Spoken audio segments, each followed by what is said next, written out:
Kisah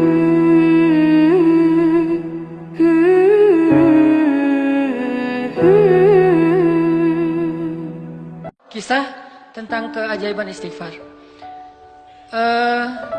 Salahuddin Al-Ayyubi, salah satu panglima perang Islam yang sangat terkenal di Mesir.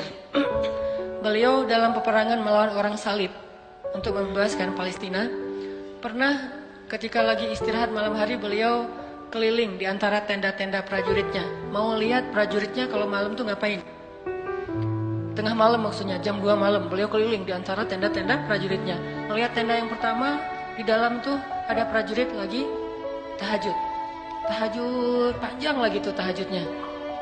Terus keliling ke tenda yang lain. Tenda yang kedua ngelihat prajuritnya lagi tilawah Al-Quran. Masya Allah, ini prajurit tilawah Al-Quran. Duduk sambil baca Alif Lam Mim Dzalikal Kitabul La Raiba Fi. Tilawah Al-Quran.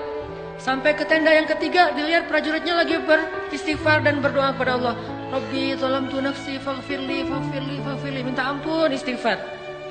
Lalu sampai ke tenda yang keempat, Salahuddin Al-Ayyubi melihat prajuritnya sedang tidur. Baru Salahuddin mengatakan, inilah pintu kekalahan kita. Inilah pintu kekalahan kita. Ketika prajuritnya menghabiskan malamnya dengan tidur, sedangkan prajurit yang menghabiskan malamnya dengan qiyam, itu adalah penyebab datangnya pertolongan Allah. Prajuritnya yang beristighfar, itu penyebab datangnya kasih sayang Allah SWT. Prajuritnya yang tilawah Al-Quran, itu penyebab datangnya berkah dari Allah SWT. Sedangkan prajurit yang tidur, inilah pintu kekalahan kita. Jadi isi hari dan malam kita itu dengan istighfar, dengan bertobat kepada Allah SWT. Sehingga Allah SWT berjanji, Fakultu astaghfiru rabbakum innahu kana ghaffara. Siapapun yang beristighfar, Allah ghaffar. Pasti Allah ampuni dosanya. Gak mungkin gak. Kenapa sedih? Ya saya udah minta maaf sama Allah, tapi Allah belum maafin. Gak ada itu. Itu mah dengan manusia ya. Saya udah sih minta maaf ke dia, saya kirim WA, saya telepon, saya apa, japri terus gak dibaca-baca. Saya datengin gak dibukain pintu. Ternyata salah rumah ya. Pokoknya berusaha aja minta maaf, tapi gak dimaafin. Saya udah ngirimin hadiah segala macam. Saya tuh udah minta maaf habis-habisan, tapi gak dimaafin. Itu manusia. Tapi Allah, gak ada cerita kita minta maaf kepada Allah, Allah gak memaafkan, itu gak ada. Kita minta ampun kepada Allah, Allah gak mengampuni, itu gak mungkin. Tidak mungkin orang yang datang kepada Allah pulang dalam keadaan kecewa. Catat tuh, gak mungkin orang yang datang kepada Allah pulang dalam keadaan kecewa. Maka wasari'u ila maghfiratin min rabbikum. Segeralah datang kepada Tuhan kalian. Infiru, berlarilah kepada Allah Subhanahu wa taala. Sabiqu, berlomba-lombalah kepada Allah Subhanahu wa taala. Istighfar dan dawamkan itu. Mudah-mudahan dengan kita mendawamkan istighfar sekian lama, suatu saat begitu kita angkat tangan, Rabbi, Allah langsung kabulkan. Belum minta ya Allah. Alhamdulillah juga sih. Ya udah enggak apa-apa deh. Allah udah tahu. Nabi Muhammad kan belum ngomong apa-apa, Allah udah kabulin. Nabi Muhammad setiap sore gini doang, pergi aja, besok sore gitu lagi, pergi lagi, nggak pernah ngomong apapun, cuman ngelihat ke langit. Tiba-tiba qad nara taqalluba wajhika fis sama' falanuwalliyannaka qiblatan tardaha. Aku udah tahu kamu setiap hari ngelihat ke langit. Udah deh, ganti aja kiblatnya ke arah yang kamu sukai, wahai Muhammad. Coba bayangin, gara-gara Nabi sering istighfar, cuman ngelihat ke langit doang. Sehingga kalau misalnya kita malu meminta dengan lisan, gak enak, mau minta itu, udah pasang muka paling melas sedunia. Tapi hati kita membatinkan. Allah alimun bidati sudur. Hal apa yang kita gak enak minta ke Allah? Kadang-kadang kita mau minta sesuatu yang menurut kita agak kurang pantas. Kayak Nabi Ayub gak enak meminta sembuh kepada Allah kan.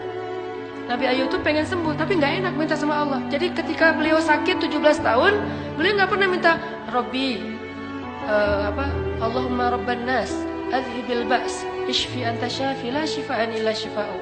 Gak pernah Nabi Ayub ngomong kayak gitu. Coba kita baru agak panas sedikit, Allahumma shfi anta syafi la shifaan illa shifa'u. Kita gitu kan.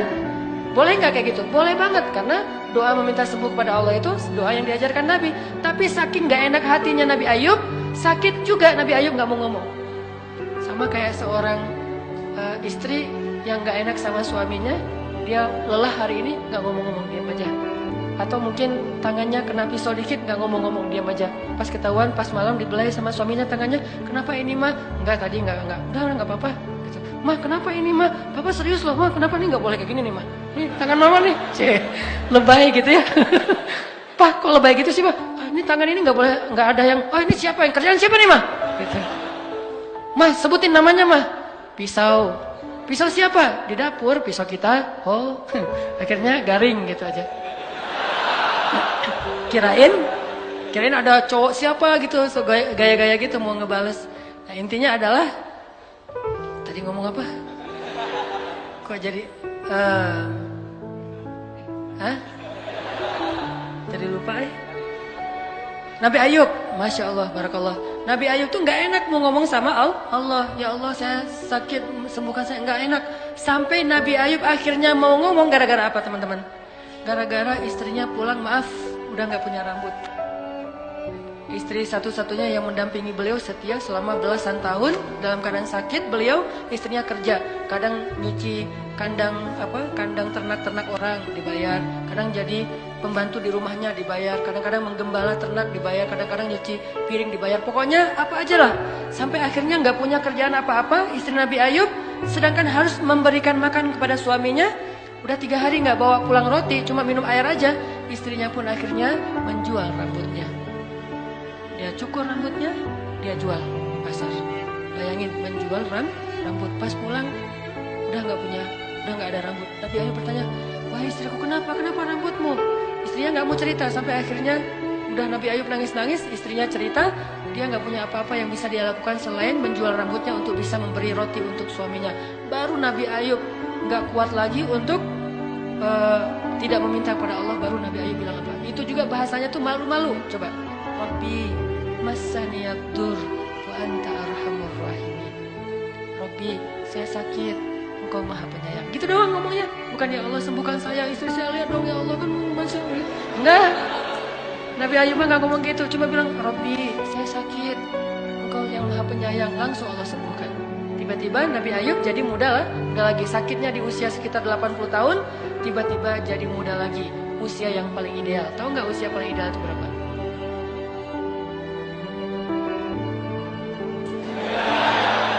Usia paling ideal itu usia 30 sampai 40 tahun. Kalau sebelum itu masih belum matang.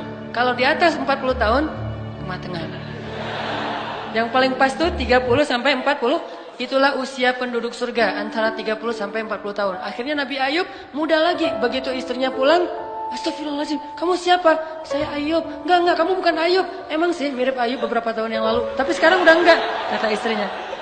Ayub sekarang udah jadi laki-laki yang udah tua, dia lumpuh. Tapi saya Ayub, suami kamu, dan Allah sudah menyembuhkan saya. Dia pergi ke kamar, ternyata Nabi Ayub nggak ada. Lalu Nabi Ayub menyebutkan kenangan-kenangan yang hanya mereka berdua yang tahu. Setelah Allah SWT, akhirnya dia percaya. Dulu kita pernah hujan-hujanan di bawah jembatan. Akhirnya kita pulangnya pakai daun pisang. Dimarahin tetangga, soalnya itu daun pisang mau dibikin. Gitu-gitu deh cerita. Akhirnya istrinya percaya, oh ini suami saya. Lalu Nabi Ayub memberi dia air yang Allah munculkan dari tanah. Mandi dengan air itu, istrinya pun jadi muda lagi. Yang tadinya nenek-nenek, sekarang jadi gadis lagi. Dan setelah itu Allah berikan kepada mereka anak. Semua anak yang sudah meninggal gara-gara beliau sakit, musibah, Allah datangkan satu persatu. Persis seperti yang udah meninggal. Ini apa? Artinya Allah gak mungkin ngecewain hambanya yang datang kepadanya. Belum ngomong aja Allah udah kabulin. Nabi Muhammad baru kayak gini aja Allah udah kabulkan. Kenapa? Rajin istighfar. Makanya jadikan istighfar sebagai hobi kita. Mudah-mudahan Allah mudahkan segala urusan-urusan kita.